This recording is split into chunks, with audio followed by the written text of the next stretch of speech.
Mshukuru Mwenyezi Mungu kwa kufikia leo na kutamatisha maandalizi yetu dhidi ya kuelekea kwa mchezo wetu dhidi ya Simba. Maandalizi yamekuwa mazuri, maana tunajua tuna timu kubwa, tuna timu nzuri, timu yenye historia. Tunaamini tutakuwa na mchezo mzuri zaidi hapo kesho dhidi ya Simba. Sawa, nikaribishe maswali matatu kwako mwalimu. Swali. Karibu.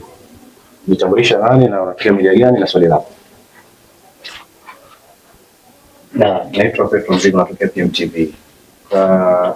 Nikarifa mchezo uliopita uliocheza nyumbani katika msimu uliopita mlitoka sare ya 1-1 na kupelekea kwa na ile notion ya kwamba Simba wanapokuja kwenye uwanja huu huwa wanakutana na mechi ngumu. Kuelekea kwenye mchezo wa kesho, mnajipangaje kuendeleza kile ambacho kipo katika akili za watu especially mashabiki wenu?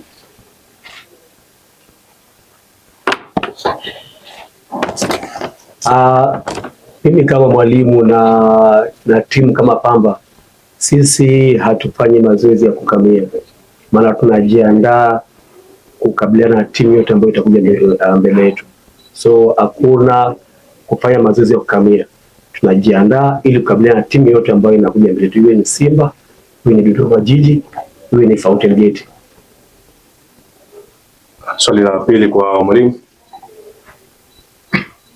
Coach, kesho mnaenda kucheza na Simba Sport Club, miongoni mwa timu ambayo ipo kwenye mwendelezo mzuri kutokana na namna ambavyo mchezo wa kwanza ilipata matokeo dhidi ya Kagera. Kesho tegemea mabadiliko yote ya namna ya uchezaji ili kuhakikisha mnapata alama 3 na kama sio 3 mnapata alama 1. Kutakuwa na mabadiliko kidogo, maana kwenye mechi ya kwanza kuna wachezaji ambao tuliwakosa kulingana na issue ya uongozi na leseni, ila kuna wachezaji ambao kesho tutawapata kwenye mechi hiyo, na kila mechi na approach yake. Mechi ya Dodoma tulikuwa na approach tofauti, ya Simba tulikuwa na approach tofauti, na pia kuna kila kwa mechi ambayo itafuata kuna approach tofauti. So kila mechi ina approach yake tofauti.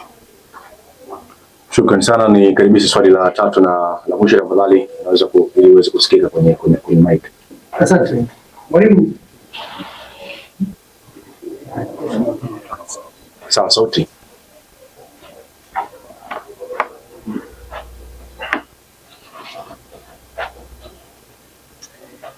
Mwalimu, kwenye wachezaji hao ambao wanakosekana, mechi ya kwanza walikosekana na hapo umesema kuna baadhi wanarudi, baadhi hawapo.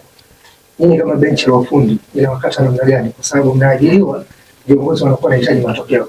Lakini mechi ya kwanza, ya pili, ya tatu, wakati mwingine upate watu wako. Wewe kama mwalimu unaichukulia namna gani? Kwa kupika mwalimu, kazi yangu ni kuandaa timu uwanjani. Kazi nyingine hizo za uongozi hizo nyingine.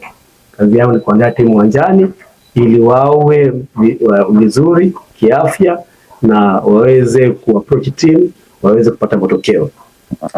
Nikushukuru sana mwalimu na nikutakia kila la heri kwa mchezo kesho. Asante.